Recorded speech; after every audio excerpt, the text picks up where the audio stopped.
तो hello everyone, welcome और welcome back to favourite YouTube channel. So जैसे कि हम इससे पिछले वाले वीडियो के अंदर ऑलरेडी अपने जो है movable properties and immovable properties को डिफाइन कर चुके हैं। उनमें डिफरेंसेस क्या होते हैं, क्या उनके एसेंशियल्स होते हैं, क्या उनके एक्सेप्शंस रहेंगे, उनको अच्छे तरीके से हम लोग समझ चुके हैं। बट आज के इस वीडियो के अंदर हम बाकी की डेफिनेशंस जो हमारी रह गई है उनको कवर करने वाले हैं, और बहुत ही डिटेल में, बहुत ही ईजी तरीके से आज के वीडियो में उनको भी हम कवर कर लेंगे। सो आई होप कि आप सभी अपने घर में प्यार से होंगे, अच्छे से और खुश होंगे। सो चलिए बिना किसी देरी के आज की वीडियो को स्टार्ट करते हैं।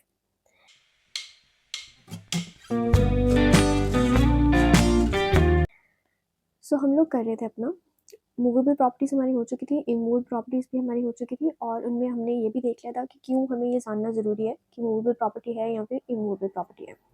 सो आज के इस वीडियो के अंदर हम लोग स्टार्ट करने वाले हैं अपना द इंस्ट्रूमेंट। इंस्ट्रूमेंट क्या होता है बेसिकली? सो देखो, इंस्ट्रूमेंट का मतलब होता है, जैसे मैं आपको स्टार्टिंग में इसके इंट्रोडक्शन में मैंने आपको बताया था कि सेक्शन 3 के अंदर इसको डिफाइन करा गया है इंस्ट्रूमेंट टर्म को। और instrument is similar to the document. ठीक है, सिंपली सिंपल टर्म्स में हम देखें तो इंस्ट्रूमेंट क्या होता है, एक लीगल डॉक्यूमेंट होता है जिसके अंदर की सारी चीज़ें, हमारी सारी डिटेल्स लिखी होती हैं, जिस बायर की, परचेजर की, और जिस भी प्रॉपर्टी का लेन देन हो रहा है या फिर सेल परचेज की बात हो रही है जिस भी प्रॉपर्टी की, उसकी सारी डिटेल्स बेसिकली उस इंस्ट्रूमेंट के अंदर, उस डॉक्यूमेंट के अंदर लिखी जाती हैं।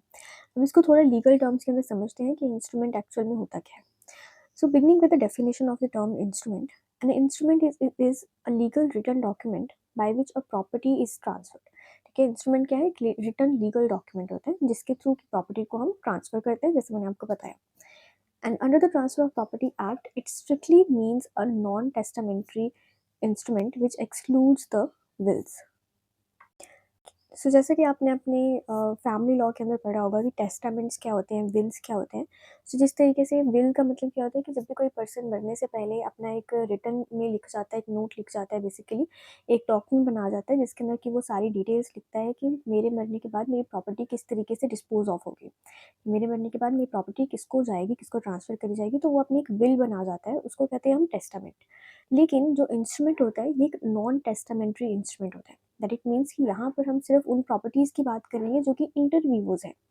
इंटर विवोज़ एक लैटिन टर्म है जिसका मतलब क्या है, the transfers between the living persons only, कि सिर्फ और सिर्फ लिविंग पर्सन्स के बीच में ट्रांसफर्स की बात करी जाती है इसके अंदर, ना कि टेस्टामेंट के थ्रू जो इंस्ट्रूमेंट्स बनाए जाते हैं, टेस्टामेंट के थ्रू जो ट्रांसफर्स करी जाती हैं प्रॉपर्टी की, वो इसमें कवर नहीं होती। वो उसके लिए इंस्ट्रूमेंट नहीं बनाया जाता, वो विल बनती है उसके लिए। ठीक है, तो विल में और इंस्ट्रूमेंट में थोड़ा डिफरेंस होता है। आई होप कि हम यहाँ पे आपको क्लियर हो गया होगा। जो इंस्ट्रूमेंट टर्म है वो सिर्फ लिविंग पर्सन्स के बीच के ट्रांसफर्स की बात करते हैं, बट यहाँ पर विल्स को एक्सक्लूड करा गया है क्योंकि वो क्या है, वो डेथ के बाद अराइज होती है।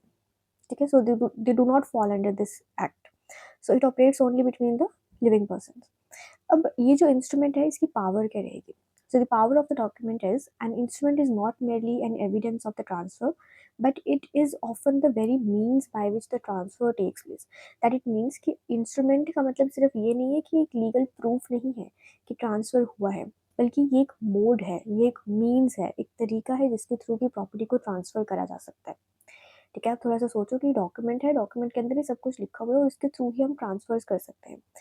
एक एविडेंस तो है ही है कि प्रॉपर्टी की ट्रांसफ़र हुई हुई है, लेकिन इसके साथ-साथ ये एक तरीका भी है जिसके थ्रू की ट्रांसफ़र्स होती हैं। So it is the only lawful mode, for example a registered gift deed. So with this हमारा जो इंस्ट्रूमेंट वाला टॉपिक है वो यहाँ पे कंप्लीट हो जाता है। अब बढ़ते हैं अपनी नेक्स्ट डेफिनेशन की तरफ, दैट इज़ अटेस्टेशन। अटेस्टेशन का मतलब क्या होता है? जहाँ पर देखो, अटेस्टेशन का मतलब क्या होता है कि जब हम एक विटनेस टाइप में पेश करते हैं, कि अटेस्ट करते हैं डॉक्यूमेंट्स को कि ये जो ट्रांसफर्स हुई है बेसिकली वो प्रॉपर्टीज़ की ट्रांसफ़र वैलिड ट्रांसफ़र है। कोई विटनेस वहाँ पे अपना वो मतलब एक विटनेस रहा हो उनके बीच में कि इनके बीच की जो ट्रांसफ़र्स हैं वो बिल्कुल वैलिड हुई हैं, फ्री कंसेंट के साथ ट्रांसफ़र्स हुई हैं, किसी तरीके की ज़ोर ज़बरदस्ती नहीं करेगी, और प्रॉपर वैलिड तरीके से इनकी ट्रांसफर्स हुई हैं, कोई इलीगल तरीका इन्होंने यूज़ नहीं करा। So that is known as attestation. Attestation is like मतलब सिक्योरिटी करना, एक टाइप की सिक्योर करना कि जो ट्रांसफर्स हैं वो बिल्कुल वैलिड हुई हैं। अब इनको अच्छे से समझते हैं कि एक्चुअल में ये होती क्या है। सो इसकी डेफिनेशन के साथ स्टार्ट करते हैं। To ensure the genuineness of execution, the law requires the document to be attested. अब देखो, हमने देख लिया कि प्रॉपर्टीज़ क्या होती है, मूवेबल, इमूवेबल, और उन प्रॉपर्टीज़ को ट्रांसफ़र करने के लिए इंस्ट्रूमेंट बनाया जाता है। अब उस इंस्ट्रूमेंट को, उस डॉक्यूमेंट को अटेस्ट करना भी बहुत ज़्यादा ज़रूरी होता है क्यों ज़रूरी है? ये जानने के लिए कि जिस भी प्रॉपर्टी की ट्रांसफ़र हुई है वो जेन्युइन तरीके से हुई है। So it is the act of witnessing and certifying the execution of a document by the executant. अब कौन यहाँ पर अटेस्ट करेगा इन डॉक्यूमेंट्स को? तो एग्जीक्यूटेंट यहाँ पर एज अ विटनेस एक्ट करेगा और सर्टिफाई करेगा कि जिस जो भी इस डॉक्यूमेंट्स की एग्जीक्यूशन करी गई है, दैट इट मीन्स कि जो भी ट्रांसफर यहाँ पर करी गई है वो बिल्कुल वैलिड तरीके से करी गई है। वो एज अ विटनेस एक्ट करेगा और सर्टिफाई करेगा इन डॉक्यूमेंट्स की एग्जीक्यूशन को, और उस पर्सन को कहा जाएगा executant. And the person who attests are known as the attesting witness. और जो पर्सन इन डॉक्यूमेंट्स को अटेस्ट करेगा उसको अटेस्टिंग विटनेस कहा जाएगा। Now there is two fold object. अब इसका ऑब्जेक्टिव क्या है अटेस्टेशन करने का? क्यों हमें अटेस्टेशन करने की ज़रूरत है? तो इसके दो रीजन है, दो पर्पज है इसके। First is to confirm that document have been executed by the executant himself and by no other person. पहली चीज़ तो ये कि ये जानना भी जरूरी है कि जिस पर्सन ने प्रॉपर्टी की ट्रांसफर करी है वो उसी पर्सन के थ्रू हुई हो जो कि उस प्रॉपर्टी का ऑनर है, और उसने वो फ्री कंसेंट के अंदर वो ट्रांसफर करी हो। तो पहला ऑब्जेक्टिव तो इसका ये हो गया।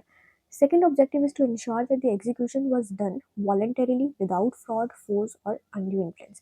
पहली चीज़ तो ये कि एग्जीक्यूटर ने खुद से ट्रांसफ़र करी हो प्रॉपर्टी, खुद से उस डॉक्यूमेंट को एग्जीक्यूट करा हो, एंड सेकेंडली वो जो एग्जीक्यूशन करा गया है वो वॉलंटरीली हो, बिना किसी फ्रॉड के हो, फोर्स या अनड्यू इन्फ्लुएंस को, इन शॉर्ट फ्री कंसेंट के साथ ट्रांसफ़र करा गया हो। Next is the valid formula for the valid attestation, कि बेसिकली अब अटेस्टेशन किस तरीके से होगी। यहाँ तक आपको मीनिंग समझ में आ गया होगा कि अटेस्टेशन होती क्या है, इसका पर्पज़ क्या है। अब समझते हैं कि एक्चुअल में अटेस्टेशन किस तरीके से करवाई जाएगी। सो देखो, अब कौन अटेस्ट कर सकता है? तो कोई भी पर्सन इसको अटेस्ट कर सकता है, इस डॉक्यूमेंट को। मतलब उस पर्सन को जो इस डॉक्यूमेंट को अटेस्ट करेगा, इस एग्जीक्यूशन को अटेस्ट करेगा, उसको अटेस्टिंग विटनेस कहा जाएगा। अब अटेस्टिंग विटनेस कौन बन सकता है? तो अटेस्टिंग विटनेस ऑब्वियस बात है कि वो एक मेजर पर्सन होना चाहिए, या इट मीन्स उसको पूरी नॉलेज होनी चाहिए, समझ सकता हो कि जो भी एग्जीक्यूशन हो रही है वो किस तरीके से है। सो पहली चीज़ तो वो साउंड माइंड का हो और मेजर हो। तो दो कंडीशन यहाँ पर ज़रूरी है। A party to the transaction, whether it is transferor or it is transferee, cannot attest the document. वो टेस्टिंग विटनेस नहीं बन सकते, यानी कि खुद जो पार्टीज ट्रांसफर कर रही हैं प्रॉपर्टी को, एक ट्रांसफर है और ट्रांसफरी है, वो खुद से अटेस्टेशन नहीं कर सकते। किसी और पर्सन की, थर्ड पार्टी की उनको ज़रूरत है डॉक्यूमेंट्स को अटेस्ट करने की।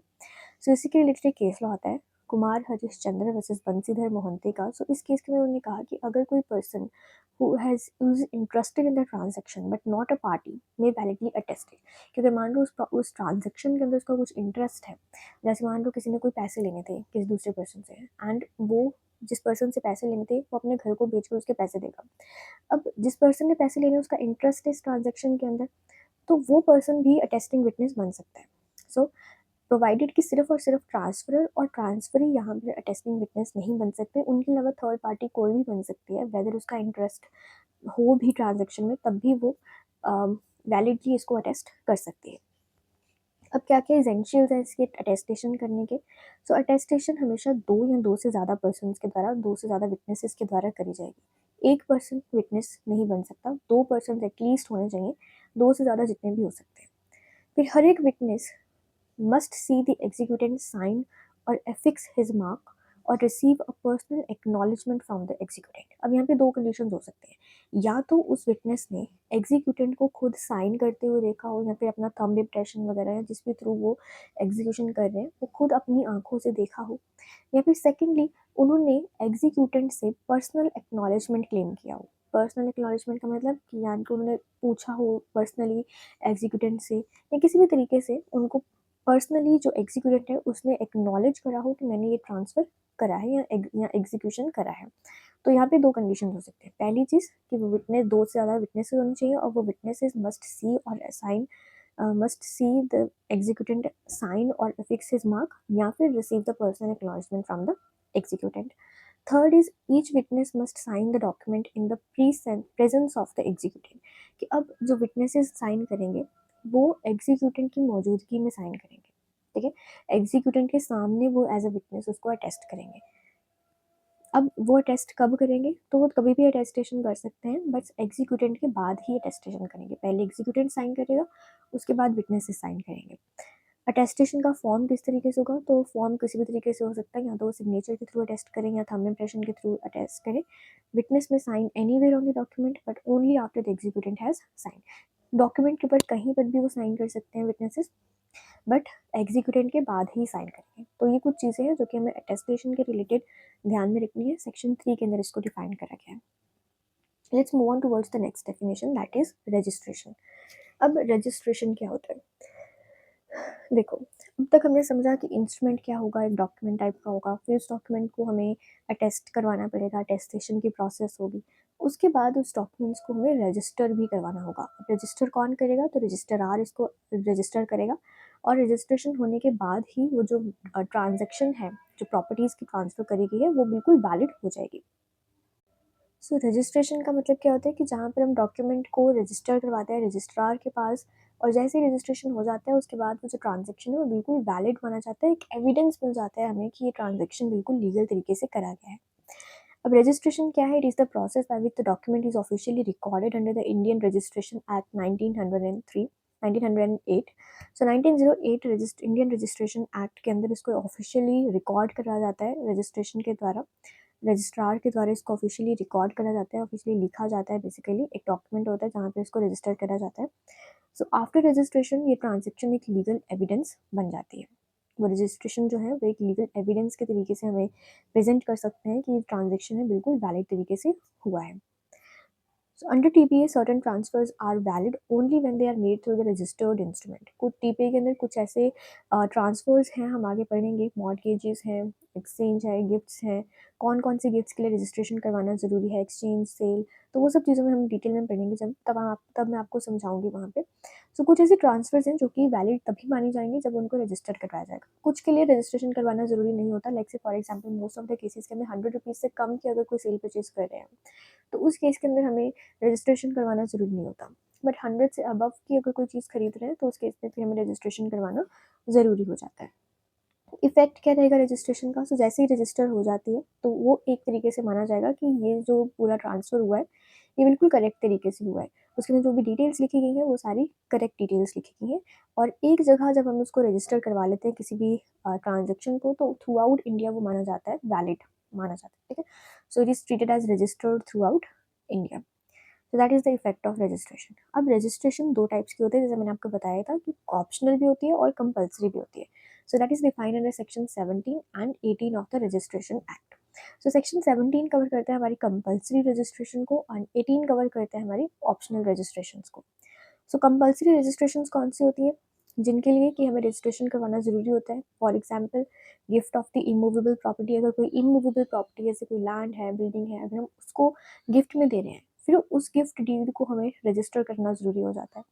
या फिर किसी इमूवेबल प्रॉपर्टी को सेल कर रहे हैं विच इज़ अबव ₹100, 100 रुपीज़ से अबव की कोई इमूवेबल प्रॉपर्टी को हम सेल कर रहे हैं या उसको गिफ्ट में दे रहे हैं, या फिर किसी इमूवेबल प्रॉपर्टी सिंपल मॉर्टगेज में दे रहे हैं उसको, सो उस केस में उसको कंपल्सरी हो जाता है रजिस्ट्रेशन करना। अगर हम उसको रजिस्टर नहीं करवाएंगे तो इन दैट केस वो जो ट्रांसफ़र है इनवैलिड हो जाएगा और अनएनफोर्सिबल माना जाएगा। On the other hand is the optional registration. So optional registration कुछ क्या होता है कि ऐसे डॉक्यूमेंट्स जहाँ पर कि रजिस्ट्रेशन करवाना ऑप्शनल होता है, मतलब कंपल्सरी नहीं होता है कि आपको रजिस्ट्रेशन करना ही करना है।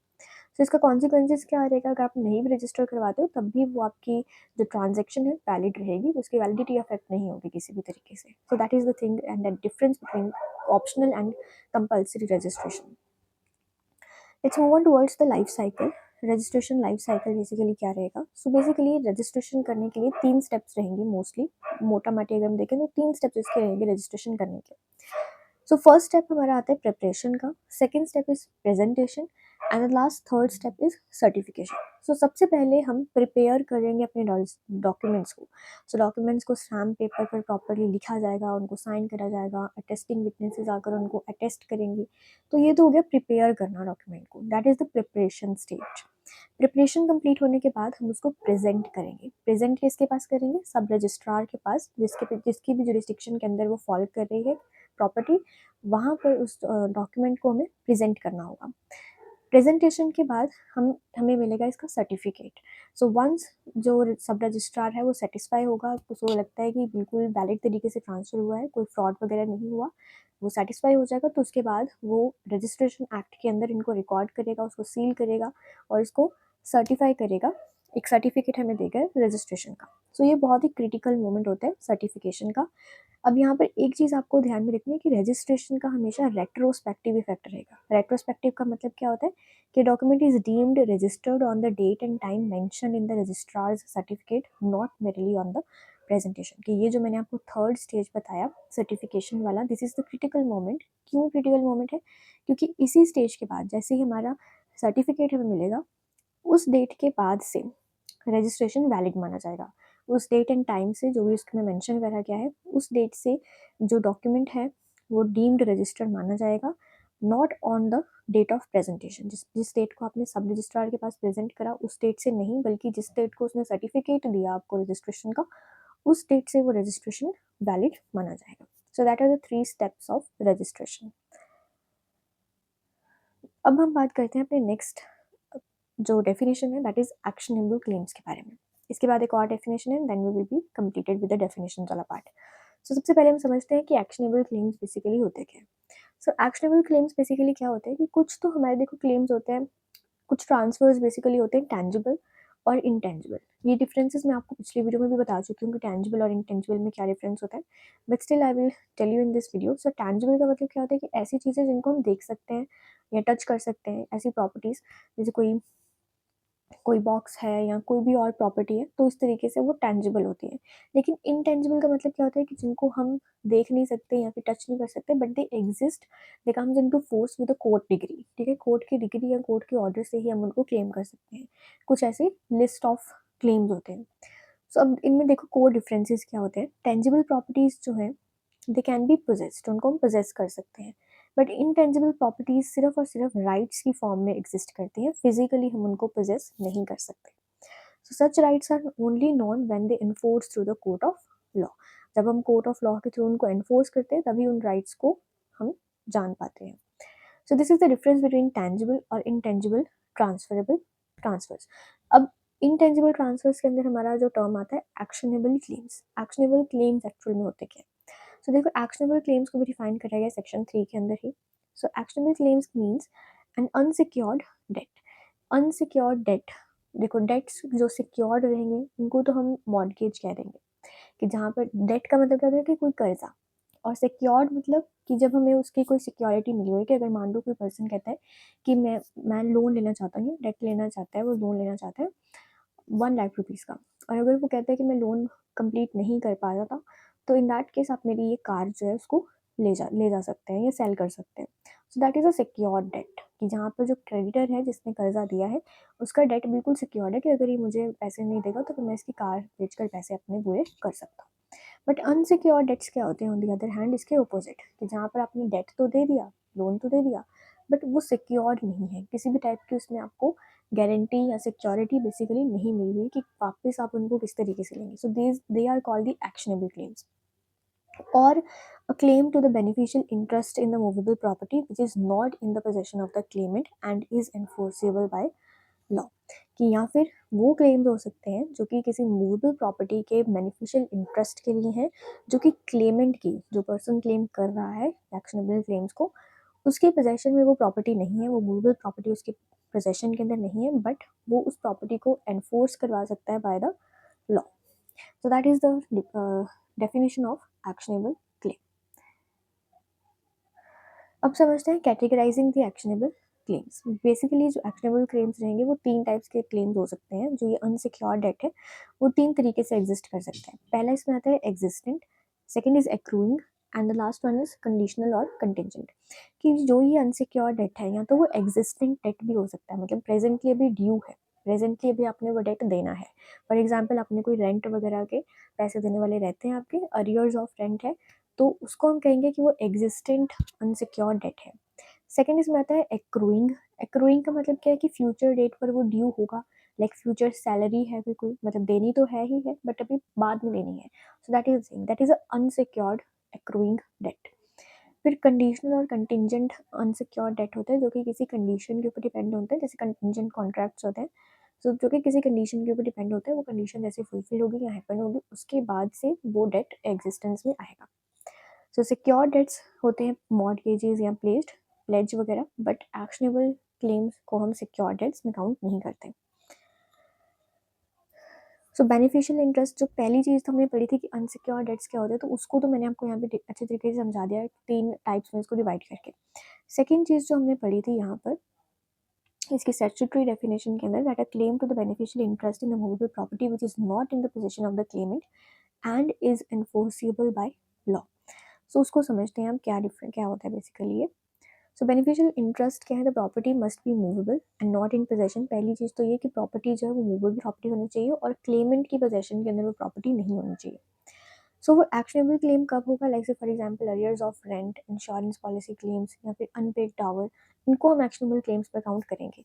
But for example if there is a claim for damages uncertain sum के लिए या कॉपीराइट या पेटेंट राइट्स, तो इनको हम एक्शनेबल क्लेम्स में काउंट नहीं करते। सो विद दिस हमारा जो ये एक्शनेबल क्लेम्स वाला टॉपिक है वो इधर डेफिनेशन कंप्लीट हो जाती है। अब बढ़ते हैं अपने लास्ट डेफिनेशन के अंदर, that is the doctrine of notice.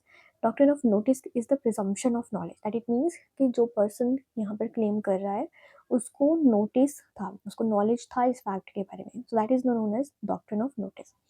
So notice का मतलब क्या होता है, नॉलेज ऑफ द फैक्ट, कि आपको कोई फैक्ट की या कोई भी चीज़ अगर हैपन हुई है उसकी नॉलेज पहले से थी, that is known as notice.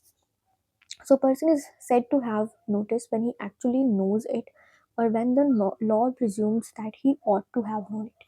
So इसकी दो टाइप्स हो सकती हैं कि या तो उस पर्सन को एक्चुअल में उस नॉलेज थी इन फैक्ट्स की, या सेकंड इसमें हो सकता है कि लॉ यहाँ पर प्रिज्यूम करके चलेगा कि आपने इस तरीके से एक्ट करा है, तो इनसे पता चलता है कि आपको नॉलेज थी। कि लॉ यहाँ पे प्रिज्यूम करके चलेगा कि आपको नॉलेज थी, भले ही आपको एक्चुअल में नॉलेज थी भी कि नहीं भी, बट आपके कंडक्ट से लॉ यहाँ पर बोलेगा कि आपको नॉलेज थी इस फैक्ट की। तो इसका लीगल कॉन्सिक्वेंसेज क्या रहेगा, once the notice is prove the person is bound by that fact and can not deny. और एक बार अगर नोटिस प्रूव हो जाता है तो उसके बाद वो जो पर्सन है वो उस फैक्ट से बाउंड हो जाएगा, मतलब फिर ऐसा माना जाएगा कि इस पर्सन को इस बारे में पूरी नॉलेज थी और उसके जो भी कॉन्सिक्वेंसेज होंगे उस फैक्ट के, उसको उनसे बाउंड होना पड़ेगा, वो फुलफिल करने पड़ेंगे, फिर डिनाई नहीं कर सकता उसको। तो that is the thing. Notice यहाँ पर दो टाइप से हो सकते हैं, एक्चुअल नोटिस और constructive notice. Actual notice express notice होता है, मतलब आपको डेफिनेटली ऑन द फैक्ट, मतलब आपको पता है, एक्सप्रेस तरीके से आपने बताया कि हाँ मुझे इस फैक्ट की नॉलेज है। Constructive notice on the other hand, इसका मतलब होता है कि जहाँ पर आपने ऑन द फैक्ट एक्सप्रेस तरीके से नहीं बताया, बट लॉ यहाँ पे प्रिज्यूम करके चलेगा कि आपको यहाँ पे फैक्ट्स की नॉलेज थी। सो एक्चुअल और कंस्ट्रक्टिव में डिफरेंस क्या होता है उसको थोड़ा डिटेल में समझते हैं। एक्चुअल और एक्सप्रेस नोटिस का मतलब क्या होता है, डायरेक्ट और definite knowledge of the fact, कि जहाँ पर आपको डायरेक्टली और डेफिनेट तरीके से फैक्ट्स की नॉलेज थी।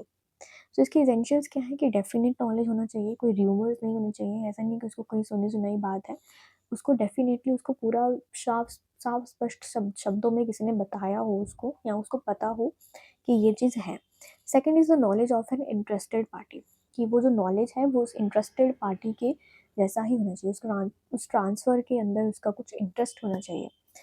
Third, relevant to the transaction, जो भी वो नॉलेज है वो फैक्ट के रेलिवेंट होनी चाहिए, उस ट्रांजेक्शन के रिलेटेड होनी चाहिए नॉलेज।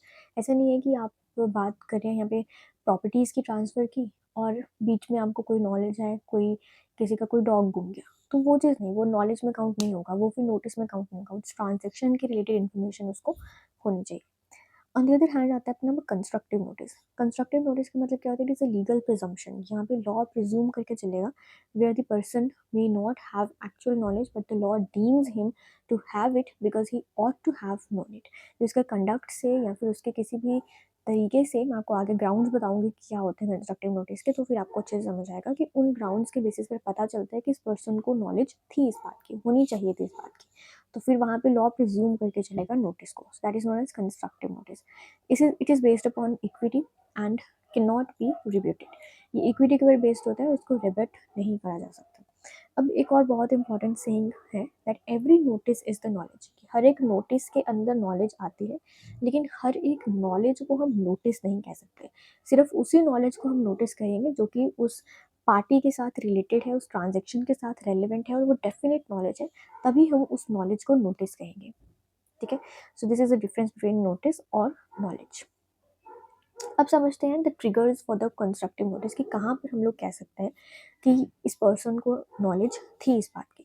सो फर्स्ट इसमें आता है wilful abstention from the inquiry, कि अगर कोई पर्सन विलफुली अपनी मर्जी से अगर कोई पर्सन इंक्वायरी करने से मना कर देता है, तो इन दैट केस इसका मतलब कि उस पर्सन को कुछ ना कुछ नॉलेज है इस फैक्ट के बारे में, ठीक है, इस ट्रांजेक्शन के बारे में, तो इसी वजह से वो डेलिबरेटली अवॉइड कर रहा है इंक्वायरी करना, which a reasonable person would not do so. For example, he is refusing a registered letter. So that is the thing. That is first cases में आता है willful abstention from the inquiry. इसके related एक case आता है Bailey versus Barnes. So a purchaser cannot benefit from the willful ignorance. कि अगर कोई person willfully ignore कर रहा है तो purchaser उसमें से कुछ benefits ले नहीं सकता. Second is the gross negligence. Gross negligence का मतलब क्या होता है, कुछ बहुत बड़ी आपने गलती कर दी, जो कि नॉर्मली ऑर्डिनरी नेग्लिजेंस नहीं है बल्कि एक ग्रॉस नेग्लिजेंस है, एक बहुत ही बड़ी नेग्लिजेंस आपने कर दी। कोई बहुत नेग्लिजेंस का मतलब क्या होता है कि जान मतलब कोई चीज़ आपको करनी, आपकी ड्यूटी बनती थी बट आपने वो ड्यूटी पूरी नहीं करी, that is known as negligence. Like for example कि आपने वो ड्यूटी ऑफ केयर वहाँ पर नहीं अपनाया।